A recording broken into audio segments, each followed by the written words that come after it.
Hello everyone, welcome to SwitchUp as we once again have a look at some of the games coming out for the Switch in this upcoming week. A big thank you to Red Deer Games for sponsoring this video. As we always do, we'll have a look at any games that have crept out first that may not have been in one of these videos for whatever reason, before looking at the games coming out in the upcoming week, and this time we'll be going from the dates of the 27th of November up until the 3rd of December. So what's coming out this week? Well, let's find out.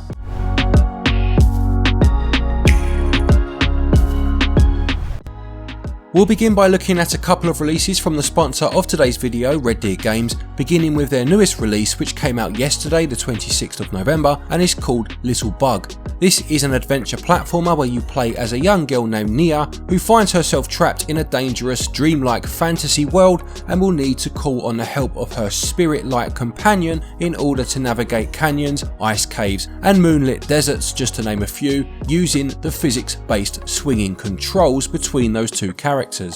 On top of this, there are secret bonus levels to discover and hidden treasures to find, which Nia quite adorably stores in her lunchbox, and they will reveal more of the story as you go along. It costs £11.69 or your regional equivalent, but it does have a big 40% off of this price at launch, which will last for 21 days in the North American regions and 31 days in Europe. Another of Red Deer Games titles available on the Switch is Little Mouse's Encyclopedia. This was inspired by fairy tales and children's encyclopedias and sees you navigating the little mouse on an adventure through 4 different habitats, learning about over 160 species of animals and plants along the way. It's a nice game to play along with young children. I played through it with my daughter, her on controller duty and reading the facts to me as they came up, with us then discussing them, and it has a really appealing hand-drawn art style. This one is due to go on sale in Europe at the end of November and will follow suit in North America from the 1st of December up until the 7th. Just the one other game already out that we will highlight this week, and that's Doctor Who: The Edge of Reality. You play as the 13th Doctor on a quest to save the universe and must meet up with the 10th Doctor in the process, with the voice talents of Jodie Whittaker and David Tennant respectively appearing in the game. As far as I can see, this was once a VR game and has now been converted to a more traditional experience with new gameplay features, challenges and locations added. I've only ever seen one episode of Doctor Who in my life. My friend Dave over at SavedX Gaming showed me one once when we were at university together. It's the one where the statues creep up on you when you're not looking. That's about as much as I can remember about it, to be perfectly honest. Looking at the games coming out this week then, and the first one is Clockwork Aquario. This is a bit of a lost relic actually, having been planned as the last arcade game from Westone Bit Entertainment, but a rise in the popularity of 3D games and poor response to location trials saw the project cancelled. In Games and Strictly Limited Games have collaborated after the rights were acquired from Sega and the game has been restored. They worked alongside former members of the Westone team and used the game's original code. It's definitely an intriguing story and I'd be interested to see how the final finished project plays. It releases on the 30th and will cost £16.99.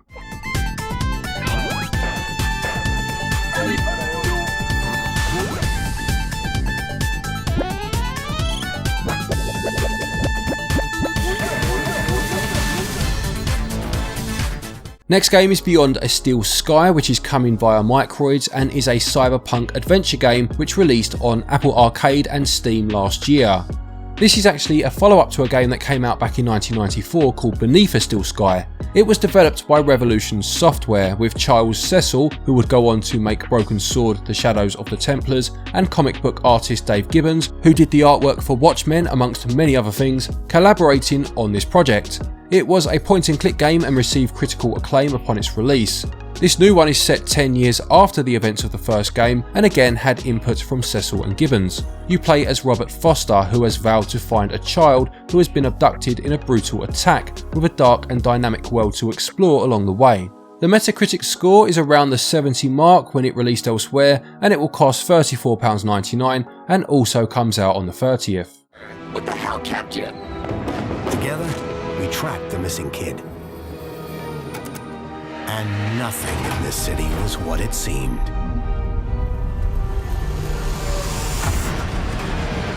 From one cyberpunk game to another, the next is called Mind Scanners. This calls itself a retro-futuristic psychiatry simulation where you must diagnose the citizens of a dystopian metropolis. It looks to be a time and resource management game, perhaps along the lines of things such as Do Not Feed the Monkeys, or maybe even Papers, Please to a lesser extent, as you pick out key information and navigate a number of different screens in order to get to a correct diagnosis or outcome. It will cost £13.49 or your regional equivalent.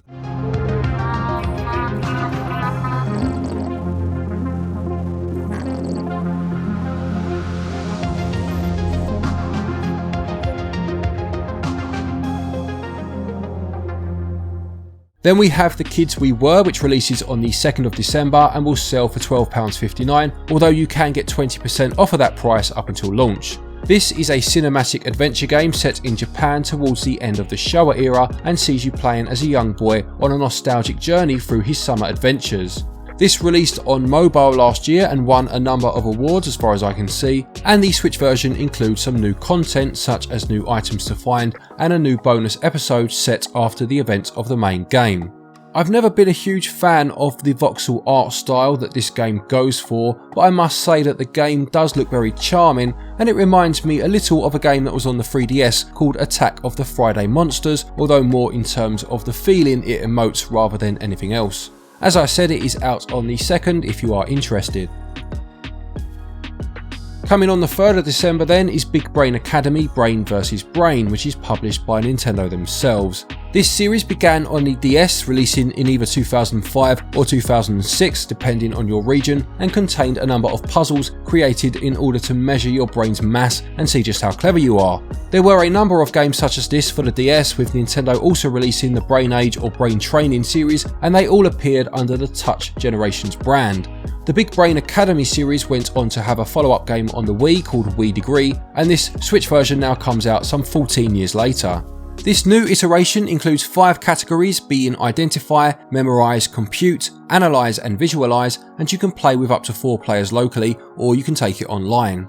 It will sell for £24.99 or your regional equivalent. Quick. Down. You're so fast! Got it. Let's do it. Ready? I see it. Okay. I'm back in motion. You have Disney Magical World 2 Enchanted Edition, which I believe was announced at the last Direct and first released on the 3DS back in 2015, again or 2016 across regions. It's a life simulation game set in the Disney universe where you must make a new home and hang out with Disney characters new and old. The blurb says that you will be dancing with the princesses, soaring with Mickey in magical dream parades, and much more. Don't Disney also own the Alien franchise these days? Can you imagine if the Xenomorph turned up? Can you imagine him ice skating with Anna or gliding with Goofy? It would be amazing. Maybe next time, I suppose. Anyway, it holds a fairly decent Metacritic score of around 75, even with no Xenomorphs in sight, and it will sell for £44.99. And finally, we are going to end with 4 games, all from the Danganronpa series, all releasing on the 3rd of December.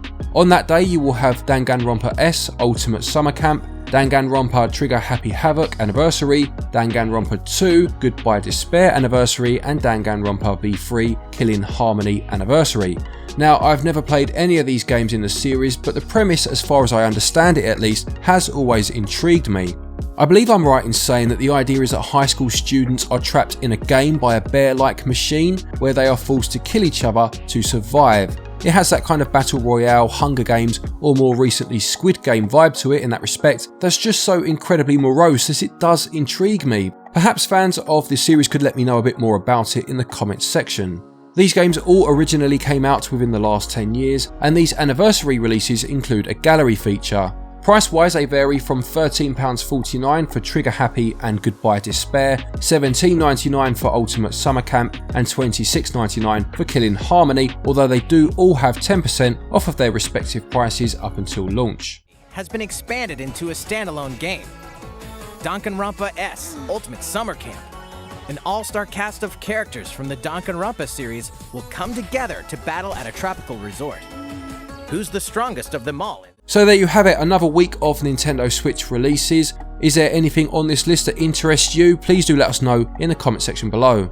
Another big thank you to Red Deer Games for sponsoring this episode. Links to both of the games mentioned will be in the description and the top pinned comment. A quick thank you to our Patreons as always for your continued support, and to each and every one of you for watching our videos. Take care, and until next time, happy gaming.